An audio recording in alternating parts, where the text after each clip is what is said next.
Ya, misalnya kita kembali bersama Lansok Berita 1, kita langsung bertanya kembali kepada Pak Maharso. Pak Maharso, ini kan disubsidi dan dijual dengan harga yang cukup terjangkau begitu ya.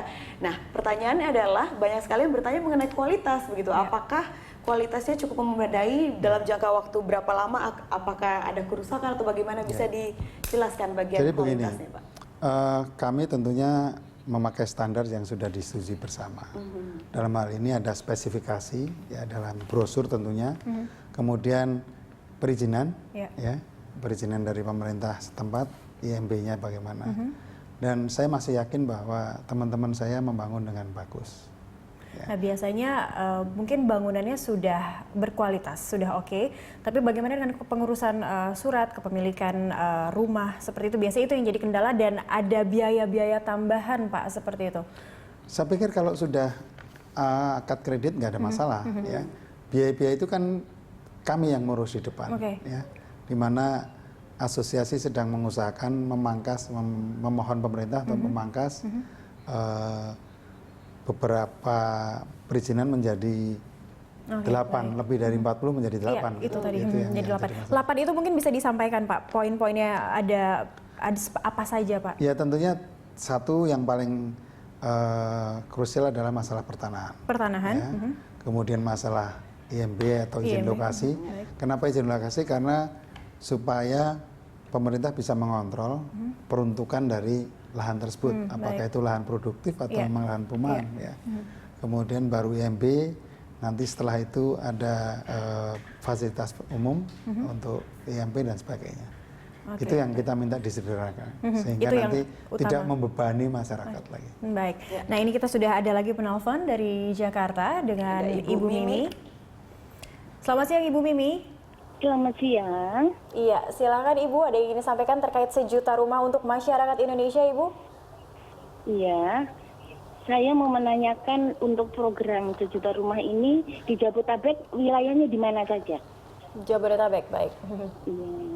Ya, nah Ibu Mimi sendiri sudah memiliki rumah pribadi kah saat ini atau seperti apa, Bu? Alhamdulillah sudah. Saya mau menanyakan untuk anak saya. Oke, baik. Jadi anak saya itu kalau pekerja, ada kriteria pekerjaan nggak, Mbak? Baik, terima kasih Ibu Mimi. Iya, jadi masih honorer gitu, tapi gajinya lebih dari 4 juta, ada sampingan-sampingan begitu, apa bisa diterima gitu. Ya, baik, kami sudah tangkap maksudnya Ibu. Terima kasih Ibu Mimi. Nah, itu tadi Pak yang tadi kita bahas. Permasalahan yang sama ya, mirip ya. Di Jabodetabek dulu, Pak.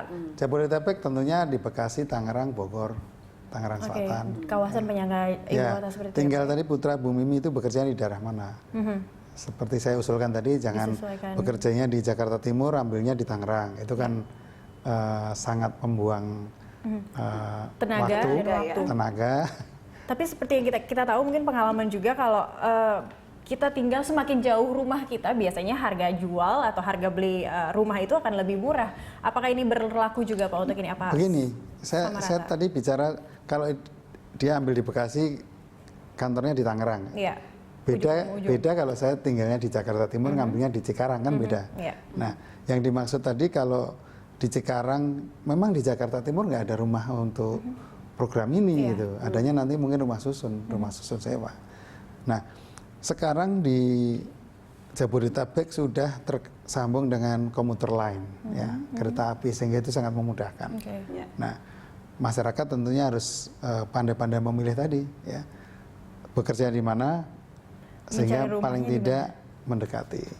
Tapi kalau tadi Bu Mimi tadi kan seperti yang saya khawatirkan dari awal, bahwa orang tua masih membantu karena ini memang culture Indonesia seperti itu.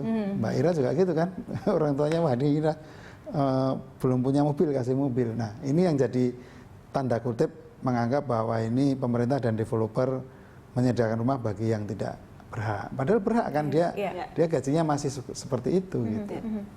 Baiklah. Ini yang menarik di saat saya mendengarkan Pak Harso, saya langsung bagaimanapun teringat bagaimana dengan masyarakat yang menengah ke bawah, Pak. Yang katakanlah yang memang sebenarnya secara pendapatan hampir susah mereka memiliki tempat tinggal, begitu ya, seperti katakan yang tidak memiliki slip gaji, atau maksudnya tidak memiliki informal, katakanlah saya jual bakso atau apa gitu. Mereka juga berhak mendapatkan.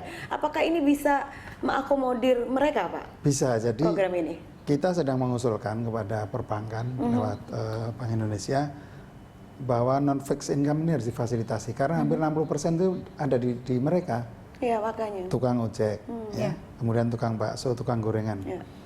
Ini bisa dan dia bisa dilatih untuk menabung.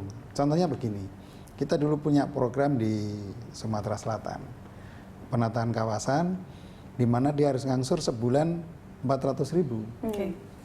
Dia nggak mampu. Kita kasih tahu, kamu tabung sehari 20.000 mampu nggak? Oh bisa Pak, saya nggak akan beli rokok, saya tabung. 20.000 kali 30 hari kan sudah 600.000. Dia bisa punya rumah, dia seneng. Nah ini harusnya pemerintah, pihak perbankan mendorong hal cara itu yang disebut menggunakan kredit usaha rakyat atau seperti apa? Bukan, itu tentunya masih dalam fasilitas perbankan yang untuk non-fixed income tadi, seperti Mbak Ida sampaikan bahwa banyak saudara-saudara kita ini sebenarnya mampu dia beli, ya tukang bakso, tukang itu warteg. Tapi pendapatannya yang tidak. Tapi karena tidak bankable. Iya, lebih administrasi. Karena kan ini bagaimanapun kan KPR, Pak. KPR ada syarat mungkin fotokopi KTP, NPWP, slip gaji. Kalau di perbankan ada yang namanya OTS, on the spot, dicek bener nggak ini dia pengojek, bener nggak dia jualan bakso. Nah, harapan saya dan teman-teman tentunya pemerintah lebih friendly lah sama mereka, karena mereka juga saudara-saudara kita juga, dan mereka mampu sebenarnya kalau dibantu untuk memahami kepemilikan rumah, karena begitu masyarakat mempunyai rumah, masyarakat itu sudah mempunyai aset yang dia bisa pakai untuk tadi berjualan lebih besar dan sebagainya gitu. Itu salah satu mengurangi kemiskinan sebetulnya. Membantu lebih cepat memenuhi kebutuhan apa-apaan masyarakat Indonesia juga, Pak.